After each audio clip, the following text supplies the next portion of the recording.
Good morning, student. Jai Swaminarayan. Subject automobile electrical system. In this subject, previous lecture already discussing about the ignition system and complete the three types of ignition system like battery ignition system, magneto ignition system, and electronic ignition system. In previous lecture, we are already discussing with the line diagram of various ignition system and working principle of ignition system and its parts and their functions of ignition system. Last previous લેક્ચરની અંદર આપણે બેટરીની ignition system discuss કરતા હતા student. એની અંદર આપણે types of ignition સિસ્ટમમાં જોયું હતું battery ignition system, magneto ignition system and electronic ignition system. Than after આપણે ઇગ્નિશન સિસ્ટમના પાર્ટ્સના ફંક્શન પણ ડિસ્કસ કરી ચૂક્યા હતા. હવે થોડુંક આપણે short questions and MCQ questions discuss કરી લઈએ. ઇગ્નિશન સિસ્ટમના જે ટોપિક છે ત્યાં આગળ આપણે થોડા ટાઈમ માટે સ્ટોપ કરીએ છીએ સ્ટુડન્ટ, બિકોઝ તમારે નેક્સ્ટ વીકની અંદર 2-3 દિવસની અંદર જે એમસીક્યુ એક્ઝામ સ્ટાર્ટ થઈ રહી છે તો એ એમસીક્યુ ટાઈપ એક્ઝામ જે છે તે કમ્પલસરી તમારે આપવાની છે. જો એ એક્ઝામ નહીં આપો તો તમે એબસન્ટ કન્સિડર કરશો અને તમારા જે ઇન્ટરનલ માર્ક્સ જે છે તે તમારા એની અંદર એવરેજ સ્કોરિંગમાં પણ અફેક્ટ કરશે. તો ખાસ સ્ટુડન્ટ નોટ કરી લેજો, ખાસ યાદ રાખજો કે આ જે એમસીક્યુ ટેસ્ટ લેવાય છે it is A one type of internal exam. તે એક પ્રકારની ઇન્ટરનલ એક્ઝામ જ છે તમારી અહીંયા.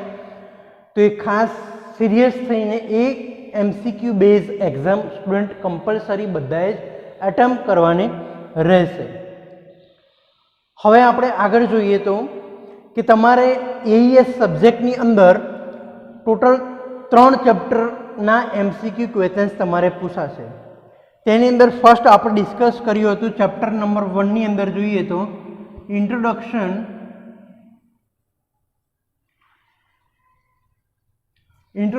Of automobile electrical system. એની અંદર આપણે કેવા શોર્ટ ક્વેશ્ચન્સ નીકળી શકે છે and electricity, magnetism and automobile wiring. આ 3 મેઇન ટોપિક આપણે આ ચેપ્ટરની અંદર ડિસ્કસ કરી ચૂક્યા હતા. તો એની અંદરથી કેવા શોર્ટ ક્વેશ્ચન્સ આવી શકે સ્ટુડન્ટ એન્ડ એ શોર્ટ ક્વેશ્ચન્સમાંથી કેવા એમસીક્યુ નીકળી શકે તે આપણે આ લેક્ચરની અંદર ડિસ્કસ કરીશું આજે. નેક્સ્ટ ચેપ્ટર આપણે સ્ટડી કરી ચૂક્યા હતા બેટરી. બેટરીની અંદર આપણે સ્ટડી કરી ચૂક્યા બેટરીનું કન્સ્ટ્રક્શન, એનું ફંક્શન, એનું વર્કિંગ પ્રિન્સિપલ, એના advantages, disadvantages, testing, various testing on the battery, battery ઉપર કરવામાં આવતા બેસ્ટ અલગ અલગ પ્રકારના ટેસ્ટ, બેટરી મેન્ટેનન્સ શું છે, આ બધી જ ટોપિક આપણે જોઈ ગયા લેક્ચરની અંદર ભણી ચૂક્યા.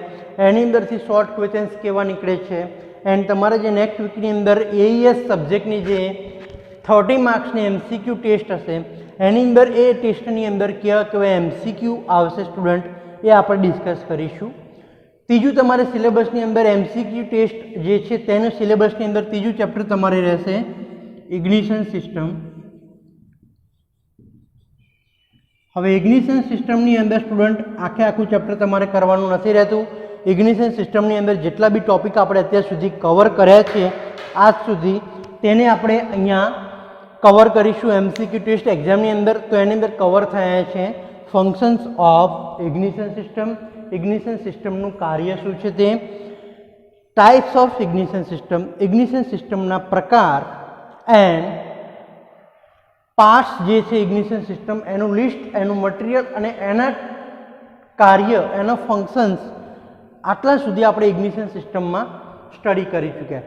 Advantages and disadvantages of ignition system or battery ignition system compared to magneto ignition system. What is the difference between battery ignition system and magneto ignition system એ પણ આપણે સ્ટડી કરી ચૂક્યા.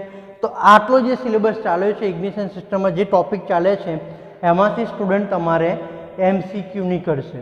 તો અહીંયા જે આપણે ફર્સ્ટ વાત કરીશું કે એમસીક્યુ એન્ડ શોર્ટ ક્વેશ્ચન્સ.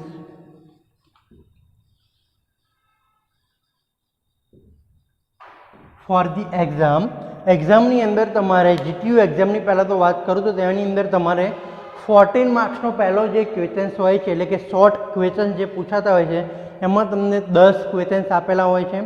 એમાંથી કોઈ પણ એની 7 તમારે કોઈ પણ 7 એની અંદર રાઇટઅપ કરવાના હોય છે.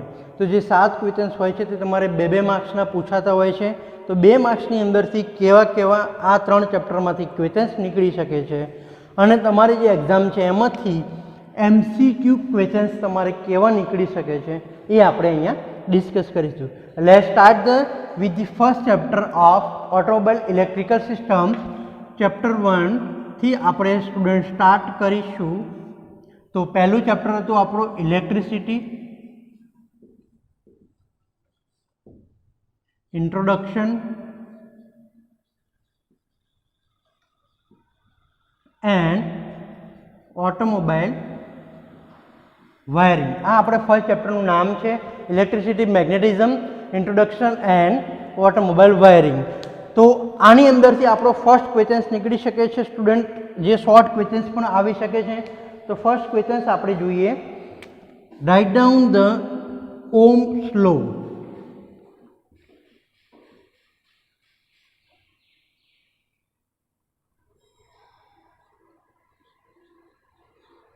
ઓહ્મનો નિયમ જેને આપણે સ્ટુડન્ટ કહીશું તે અહીંયા પૂછાય છે તમારે શોર્ટ ક્વેશ્ચન્સમાં અને MCQમાં પણ આવો ક્વેશ્ચન્સ નીકળી શકે છે કે ઇલેક્ટ્રિક સર્કિટમાં પસાર થતા કરંટનું વેલ્યુ, જે પણ તમારી ઇલેક્ટ્રિક સર્કિટ હોય, હોર્ન સર્કિટ હોય, સ્ટાર્ટિંગ સર્કિટ હોય, ઇગ્નિશન સર્કિટ છે, ઇગ્નિશન સિસ્ટમ સર્કિટ હોય, જનરેટિંગ સર્કિટ હોય, જે બી ટાઈપની તમારી સર્કિટ છે એની અંદરથી જે કરંટ પાસ થાય છે તેનું જે વેલ્યુ હોય છે તેને આપવામાં આવતા વોલ્ટેજ, તેમાંથી પાસ કરવામાં આવતા વોલ્ટેજ અને સપ્લાય કરવામાં આવતી વોલ્ટેજ તેના સમપ્રમાણમાં, દેટ મીન્સ કે ઇક્વલી હોય છે. તો આ તમારો ઓહ્મ્સ લો કહેવા માગે છે. સેકન્ડ ક્વેશ્ચન્સ આપણે જોઈએ તો સમ ડેફિનેશન્સ આપણે જોઈ હતી. તો ડેફિનેશનની અંદર ડેફિનેશનમાંથી સ્ટુડન્ટ તમારે શોર્ટ ક્વેશ્ચન્સ અને MCQ બી નીકળી શકે છે. તો ફર્સ્ટ આપણે ડિસ્કસ કરી હતી કંડક્ટર એટલે કે વાહક. What is conductor? ગુજરાતીમાં કહીએ તો એને વાહક કહેવાશે સ્ટુડન્ટ. વાહક કોને કહેવાય? કે જેની અંદરથી કરંટ ઇઝીલી પાસ થઈ શકે તેને આપણે શું કહીશું? વાહક કહીશું. એટલે કે ઇલેક્ટ્રોનનું સપ્લાય અથવા તો વહન જેને ઇઝીલી કરી શકે તેને આપણે કંડક્ટર કહીશું. એક્ઝામ્પલ આપીએ તો આપણે એલ્યુમિનિયમ છે, કોપર છે, કાસ્ટ આયર્ન છે, આ બધી જ જે મટીરિયલ છે તે કેવું છે? કંડક્ટર છે. નેક્સ્ટ આપણે વાત કરીએ તો સેમી કંડક્ટર એટલે કે અર્ધવાહક.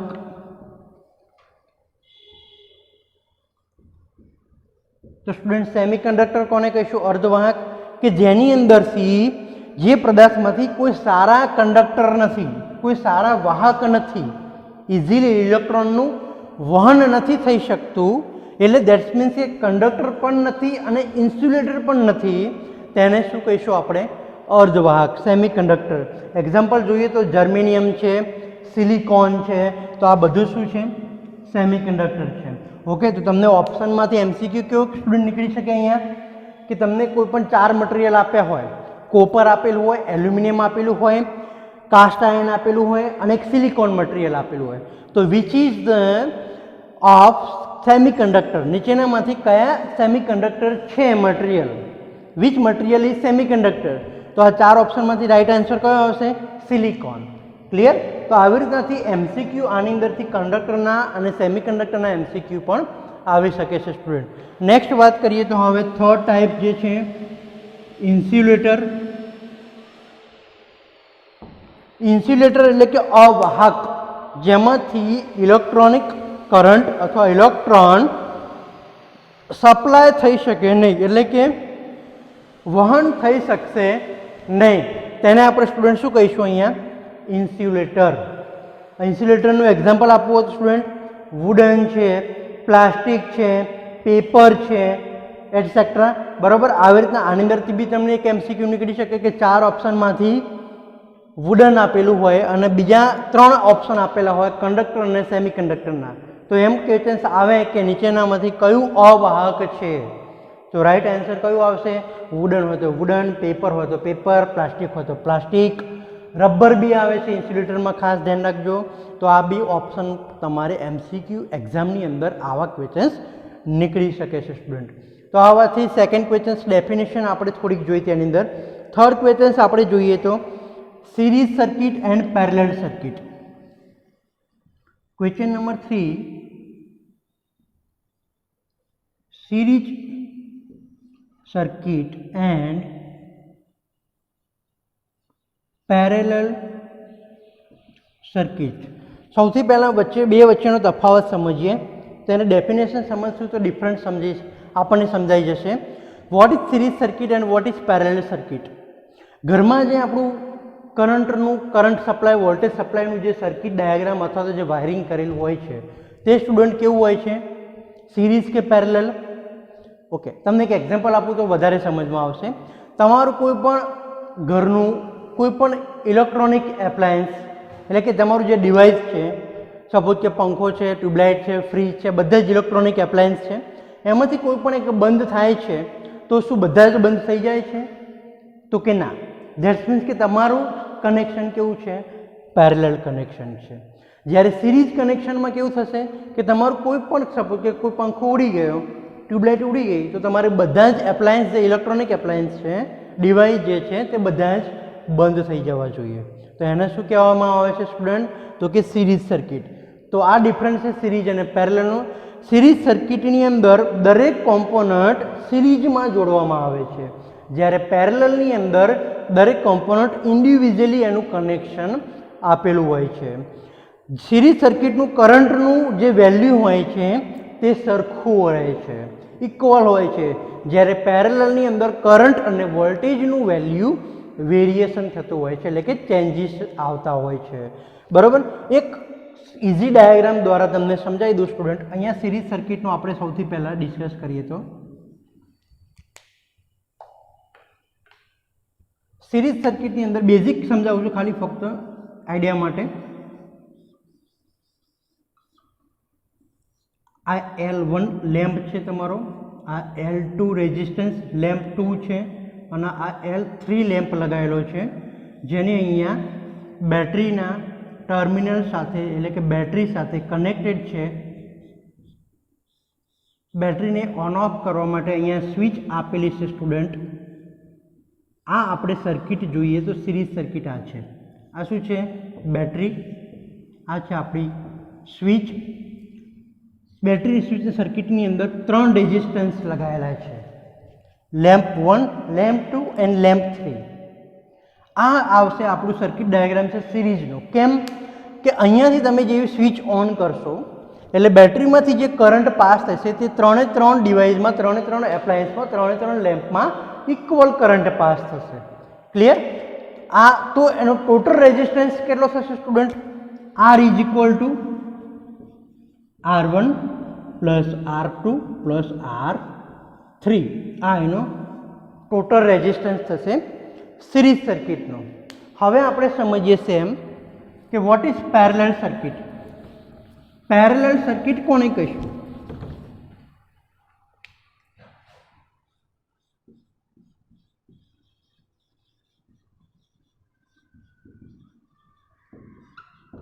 એનો બી એક ડાયાગ્રામથી આપણે સ્ટુડન્ટ સમજીએ.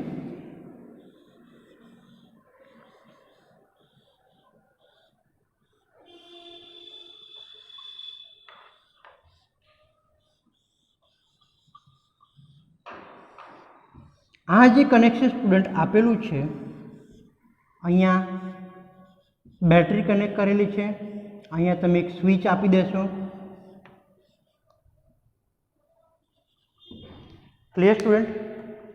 આ સર્કિટ જે તમને દેખાય છે, સપોઝ કે આ L1 લેમ્પ 1 છે, આ લેમ્પ 2 છે, આ લેમ્પ 3 છે, અહીંયા આપણી બેટરી કનેક્ટ કરેલી છે અને આ છે આપણી સ્વિચ.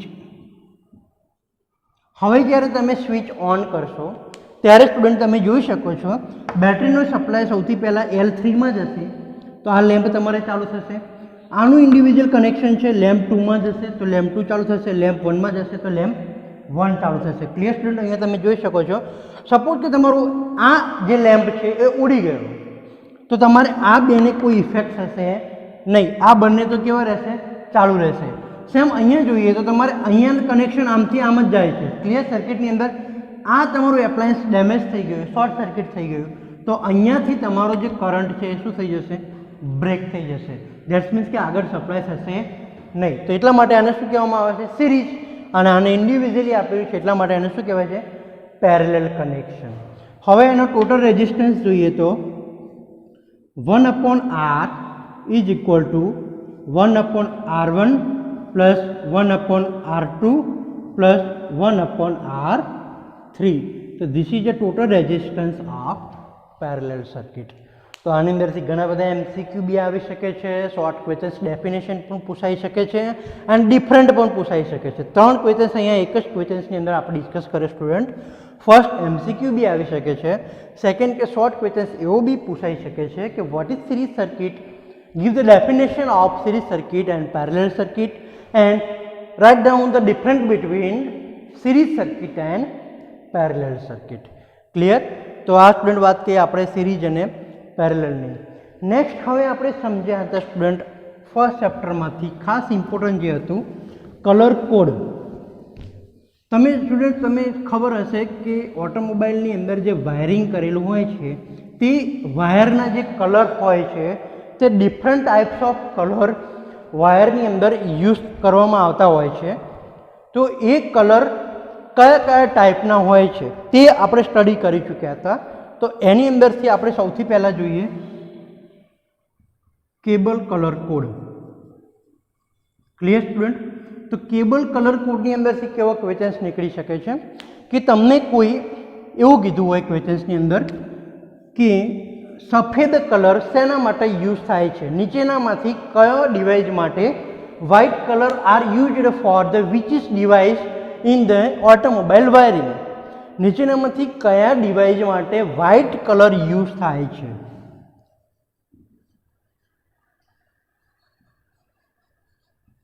તો સ્ટુડન્ટ શું આવે એનો આન્સર? સફેદ કેબલ શેના માટે થશે? ઇગ્નિશન સિસ્ટમ માટે. શેના માટે થશે? ઇગ્નિશન સિસ્ટમ માટે. તો સ્ટુડન્ટ અહીંયા તમને આવો ક્વેશ્ચન MCQમાં આપે કે વ્હાઇટ કલર નીચેનામાંથી કયા ડિવાઇસના વાયરિંગ માટે યુઝ થાય છે? તો એમાં સ્ટાર્ટિંગ સિસ્ટમ આપ્યું હોય, ડેશબોર્ડની લાઇટિંગ સિસ્ટમ આપેલી હોય, એક ઇગ્નિશન સિસ્ટમ આપેલી હોય અને એક જનરેશન સિસ્ટમ આપેલી હોય. તો શેના માટે સ્ટુડન્ટ વપરાય? ઇગ્નિશન સિસ્ટમ માટે. એવી જ રીતના બીજો કોઈ કલર આપેલો હોય, સપોઝ કે બ્લેક કલર છે, તો બ્લેક કલર શેના માટે સ્ટુડન્ટ વપરાય છે? તમને આઈડિયા હોવો જોઈએ કે કયા સિસ્ટમ માટે, કયા વાયરિંગ માટે વપરાય છે. તો એની અંદર 4 ઓપ્શન તમને આપેલા હોય. એક હેડલાઇટ આપેલી હોય, એક બ્રેકિંગ વોર્નિંગ લાઇટ આપેલી હોય, એક ઇગ્નિશન સિસ્ટમ આપેલી હોય અને ત્રીજી તમને આપી હોય સ્ટાર્ટિંગ સિસ્ટમ. તો એના માટે અને ચોથો ઓપ્શન તમને આપેલો હોય અર્થિંગ માટે. તો બ્લેક કલર હંમેશા શેના માટે સ્ટુડન્ટ યુઝ થશે? અર્થિંગ માટે. શેના માટે સ્ટુડન્ટ યુઝ થશે? ચેસિસ અને બોડીનો અર્થિંગ કરવો હોય કોઈ પણ કોમ્પોનન્ટ સાથે તો એના માટે બ્લેક કલર વપરાતો હોય છે. તો આ સ્ટુડન્ટ વાત કરી નેક્સ્ટ ક્વેશ્ચનની કે કેબલ કલર કોડના જે બ્લેક હતો, વ્હાઇટ હતો, ગ્રીન હતો, યલો છે, રેડ છે, બ્રાઉન છે, 6 કે 7 ટાઈપના કલર કોડ સ્ટુડન્ટ ઓટોમોબાઈલ વાયરિંગમાં યુઝ થાય છે. તેનો યુઝ કઈ સર્કિટ માટે થાય છે, કયા કોમ્પોનન્ટ માટે સ્પેસિફાઈ થાય છે, તો એ ખાસ યાદ કરી લેજો. 7 કલર કોડના નામ અને કયા સર્કિટ, કયા એપ્લાયન્સ માટે ઓટોમોબાઈલની અંદર યુઝ થાય છે એની અંદરથી ખાસ 1 કે 2 MCQ સ્ટુડન્ટ નીકળશે ને આવશે જ. બરાબર? તો ફર્સ્ટ ચેપ્ટરની અંદર સ્ટુડન્ટ આપણે ડિસ્કસ કરી આટલી વસ્તુ કે વાયરિંગમાંથી અને ઇલેક્ટ્રિસિટીમાંથી કેવા કેવા શોર્ટ ક્વેશ્ચન્સ નીકળી શકે છે અને કેવા કેવા MCQ નીકળી શકે છે. નેક્સ્ટ આપણે નેક્સ્ટ લેક્ચરની અંદર ડિસ્કસ કરીશું સ્ટુડન્ટ બેટરી, કે બેટરીની અંદરથી જેટલા બી આપણે ટોપિક સ્ટડી કરી ચૂક્યા એની અંદરથી શોર્ટ ક્વેશ્ચન્સ કેવા આવે છે અને એની અંદરથી MCQ કેવા નીકળી શકે છે. Thank you.